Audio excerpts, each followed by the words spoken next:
Sejam bem-vindos a mais um episódio do nosso Rival Talk. Estamos agora no nosso episódio 8, um episódio muito especial.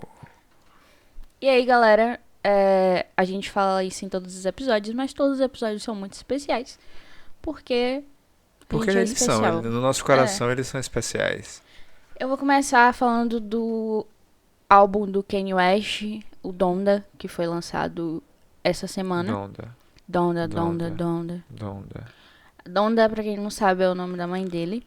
É, o Kanye, no processo de produção desse álbum, ele foi pra um estádio, né, lá nos Estados Unidos, muito grande. E ele chegou a reproduzir a casa em que ele morava com a mãe para ter, na cabeça dele, uma aproximação maior e um sentimentalismo para ele poder conseguir fazer esse álbum. Durante a produção do álbum, vale lembrar que ele estava em processo de separação com a Kim Kardashian, então ele estava também fragilizado emocionalmente. Mas ele entregou um álbum muito bom, como sempre. Eu acho que Kanye West é um artista muito bom e um excelente produtor musical, principalmente. É, se eu não me engano, tem. Quantas faixas você lembra? Não, mas eu lembro que são por volta de 1 hora e 48 De minutos disco, né? nessa pegada. O álbum é repleto de participações. Tem Ariana Grande, The Weeknd. Eu diria até que o próprio Kanye participa muito menos do álbum dele do que as outras pessoas. Tem o Change the Rapper. Enfim, uma das polêmicas desses feats foi que ele anunciou que o Marilyn Manson e o rapper de Baby iriam participar de uma faixa. Lembrando que o Marilyn Manson foi acusado por várias mulheres de assédio sexual, estupro, lesões corporais. Então, assim, ele não é um cara legal, né? Ele é um criminoso. E aí a galera caiu matando no Kanye por ter chamado ele para participar do álbum. O D-Baby é um rapper novo na cena, mais recentemente num show ele fez um discurso homofóbico, né? E teve várias marcas cancelando com ele, vários festivais. E a galera também não gostou do Kanye ter chamado. Na faixa original era pro Jay-Z, tá? E aí ele trocou o Jay-Z por Marilyn Manson e o D-Baby. A gravadora, no final, acabou não lançando essa faixa, nem com o D-Baby e o Marilyn Manson, que seria, e nem com o Jay-Z. Então a faixa é pura com o Kanye West. Perfeito. Sobre as notas do álbum. Até agora, o álbum não recebeu notas tão altas, né? Uhum. Como costuma acontecer com o Kanye. É um álbum diferente do que ele já tinha feito anteriormente, bem diferente, assim, das coisas que eu acompanho do trabalho dele. Talvez um dos mais fracos da carreira, mas ao mesmo tempo é bom. Porque, assim, o Kanye é tão bom produtor, tão bom artista, que até quando ele faz uma coisa boa, é abaixo do que ele pode fazer. Porque ele é excelente no que ele faz. Então esse Concordo. álbum é bom. Na minha Ponto. opinião, eu vou concordar 100%. A minha experiência com o Kanye tinha sido somente com os hits dele, Sim. Stronger, etc. E eu sempre ouvi dizer que ele era um produtor excelente, mas eu tinha dele como referência um rap muito rápido, muito acelerado, batidas aceleradas, e foi algo que eu senti falta no álbum. O que mostra que provavelmente foi um álbum conceitual e diferente do que ele fazia anteriormente. E o Donda, pra mim, teve poucas músicas memoráveis. Eu sou bem chato de ser agradado, não vou mentir. Mas a faixa com o The Weeknd foi uma das melhores faixas do álbum, na minha opinião. A faixa que tinha Lana Del Rey, que tinha, desculpa, Ariana Grande, também foi uma das faixas que me agradaram no álbum. Fora isso, eu não consigo lembrar de nenhuma faixa marcante. Eu gosto muito da com a Ariana Grande. A, com Change the Rap também. E fora isso, eu não. Porque eu também ouvi o álbum só uma vez, né? Então eu não consegui ainda me conectar tanto com o álbum suficientemente para ter outras músicas que eu Entendi. goste, enfim. É, vale lembrar também que o Kanye recentemente se converteu, né? Ele agora é cristão. Então, as faixas dele agora estão mais voltadas ao gospel. E que é bem legal, assim, bem diferente. Se for pegar um álbum dele antigamente, você tem pornografia, droga e tal. E E aí hoje em dia tá agora. diferente. É, Inclusive com a participação de artistas que tinham em sua carreira o hábito de fazer músicas pornográficas e incitando as drogas. E você ouvir eles louvando a Deus, o que é interessante. Uma diferença muito boa de se verificar.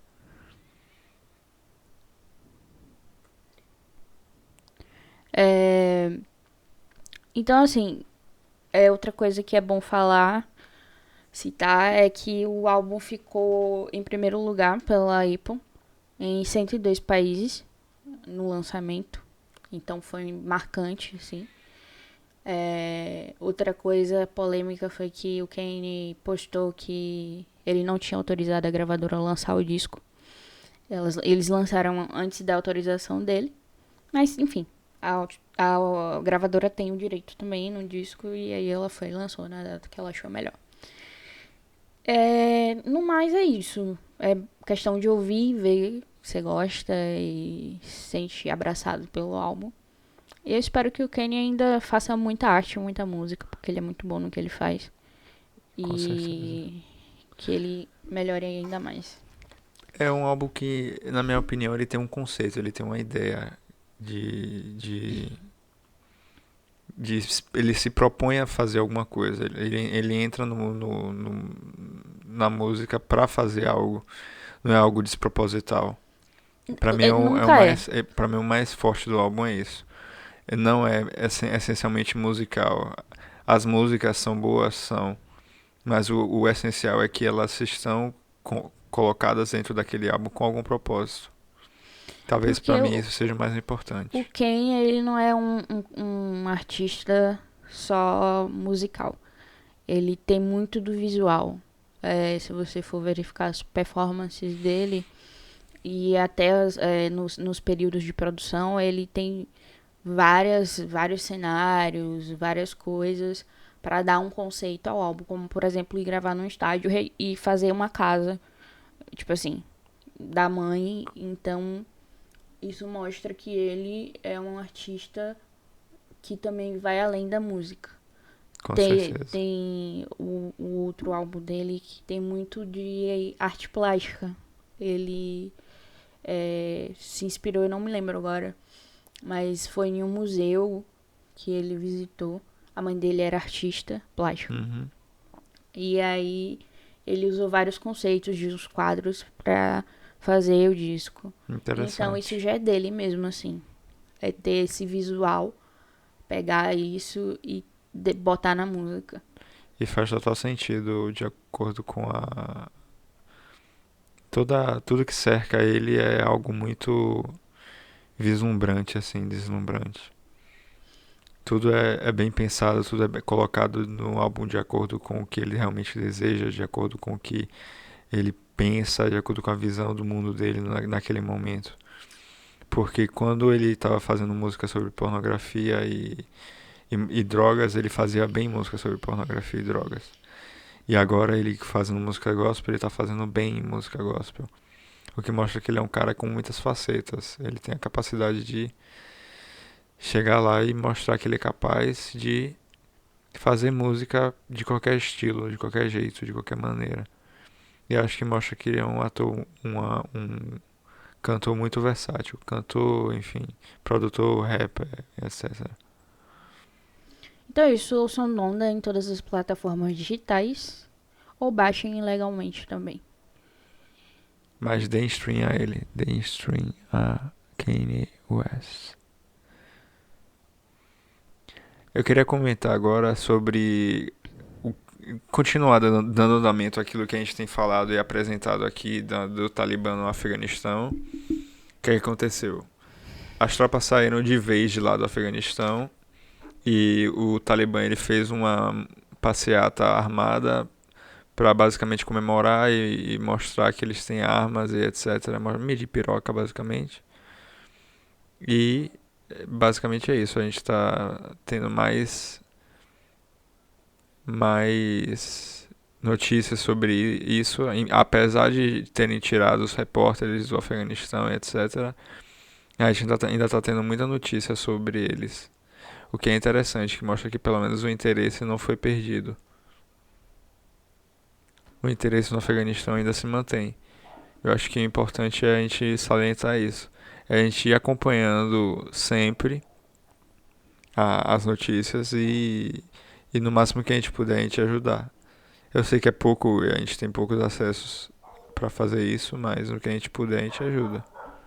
Lembrando que o Itamaraty retirou 13 pessoas de lá do Afeganistão recentemente.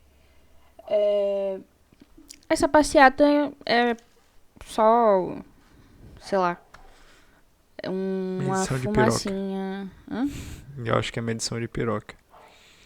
Que é simplesmente aparecer. É, tipo, é pouco pro que tá por vir. Então, a gente vai ao longo do podcast sempre atualizando as notícias. Mas é isso.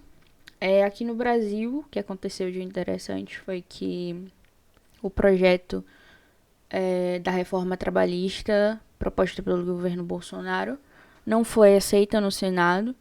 Então, felizmente, nossos direitos não vão ser retirados. É algo a se comemorar. Em meio ao caos, a gente tem uma notícia boa.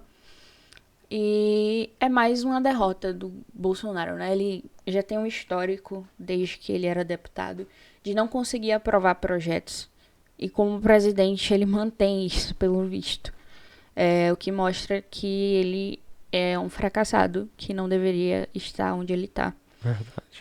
E que a gente precisa votar bem em 2022. Com fé em Perdida Deus. no tempo. E, enfim, a gente tá livre desse projeto dele, pelo menos. Agora, dos outros, infelizmente, ainda não, né? Dos outros que eu digo, da inflação alta, PIB recuando, energia, comida, tudo que a gente já sabe e já falou aqui no podcast. Exato. Então, focar mesmo nas eleições do ano que vem, pra gente ter um governo que preze o bem social. Exato. Queria comentar também a notícia do Renanzinho Bolsonaro, que abriu uma empresa com a ajuda de um lobista. Ou seja, já mostra que tem aí uma intenção bem, talvez perniciosa seria a palavra, e que mostra que a família Bolsonaro talvez seja maldosa, seria a palavra. Pode ser. Várias pessoas dentro da família são envolvidos em problemas e suspeitas de corrupção e etc. Agora, indo mais pro lado do entretenimento, eu queria comentar um pouco sobre as mudanças que estão ocorrendo na Globo. A gente sabe que o Faustão saiu, né, da Rede Globo, vai pra Band. E aí o Luciano Huck, que apresentava o Caldeirão do Huck, vai pro Domingão do Faustão, que agora não sei Virou como vai se Domingo chamar. do Huck. O Marcos Mignon, que era da Record, vai apresentar o Caldeirão do Huck, que não vai ser mais Caldeirão do Huck. E, enfim, tá. E o Thiago Leifert, ele vai ficar no The Voice Kids. Então, tipo, Faustão tinha mais de 30 anos no Domingão do Faustão. E eu tô bem ansiosa pra saber como é que vai ser isso. O Luciano Huck tinha 20 anos no programa também. Então, tipo assim, eu realmente tô ansiosa pra assistir. Nem assisto TV, mas eu vou assistir o programa pra ver como é que vai ser o desenrolar. O que vai ser, como é que se eles vão ter aquele carisma pra manter um programa que era tanto tempo de outra pessoa. Porque às vezes é muito difícil fazer isso. E eu tô, sinceramente, com mais entusiasmo de assistir o Faustão na Band do que na Globo. Mas eu quero saber como é que ele vai se virar.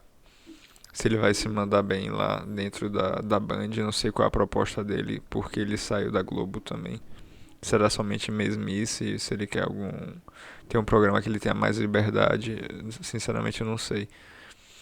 Mas pelas propagandas, né? Pelo que aparece de curtinho dentro da Globo, a gente vê já algumas pautas, algumas brincadeiras, digamos assim, dentro do Domingão do Hulk.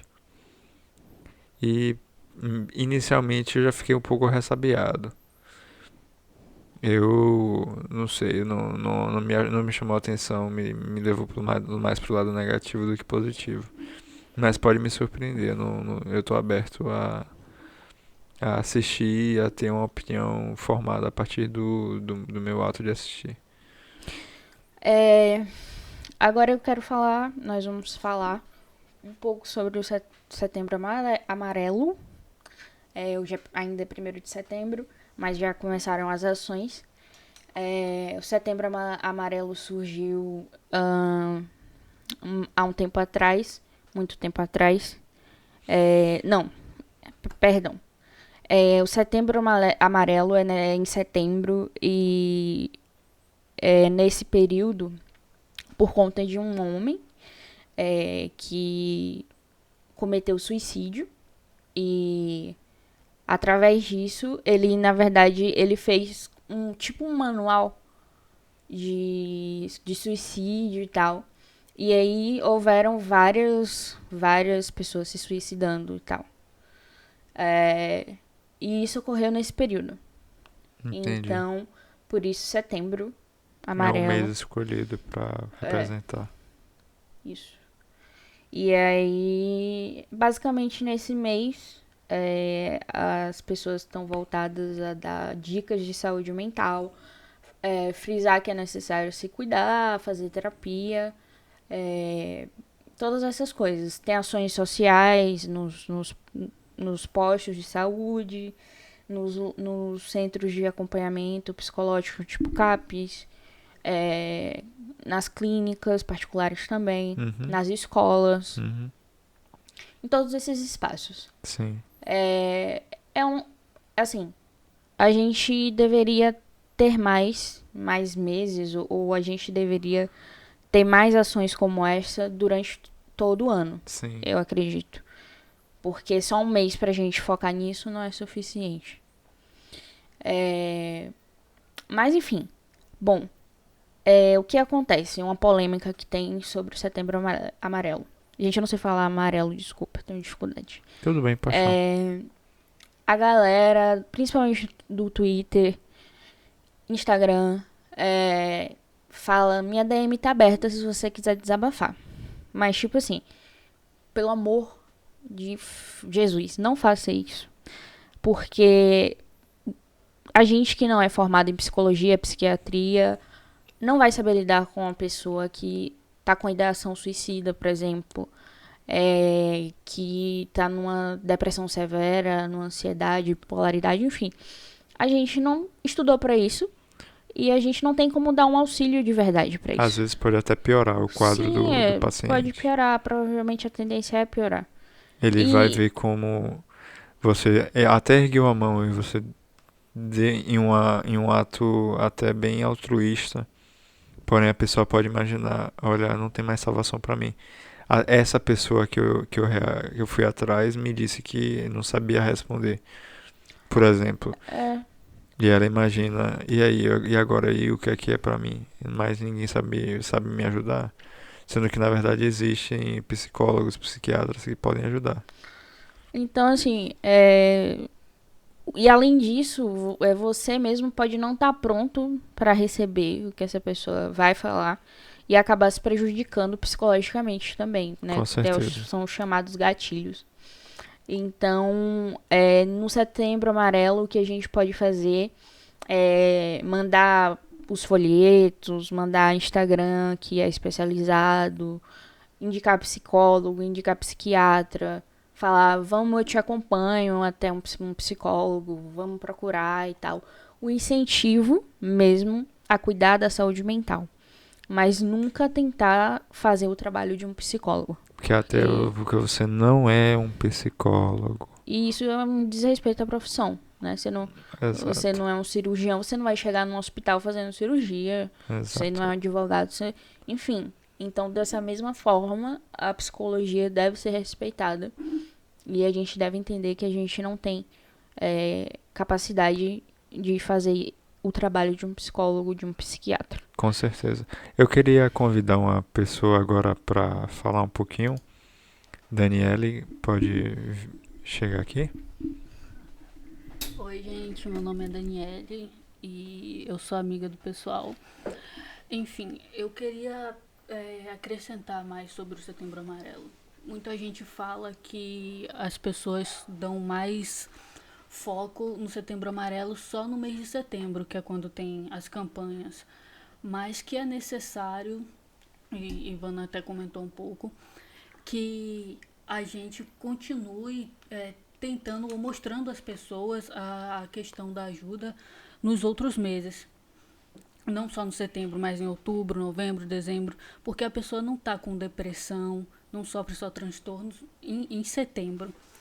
E também que a gente deveria pensar mais na questão da saúde pública, que não é muito pensada pelos poderes, pelo menos para os mais pobres, a dificuldade de se conseguir um psicólogo, um atendimento de qualidade, um psiquiatra e os remédios que muitas vezes são passados de forma errada. Então, isso são coisas que a gente deveria pensar, pesquisar mais e até cobrar do prefeito, do vereador, do que seja, dos poderes, para que a população pobre pudesse ter mais acesso à saúde pública de qualidade. Perfeito, eu agradeço. Perfeita colocação de Dani. Tocou nos pontos muito importantes. Obrigada. Obrigado, Dani. A gente vai fazer uma pausa e depois volta com a segunda parte desse episódio. Perfeito. Fiquem aí que a gente já volta.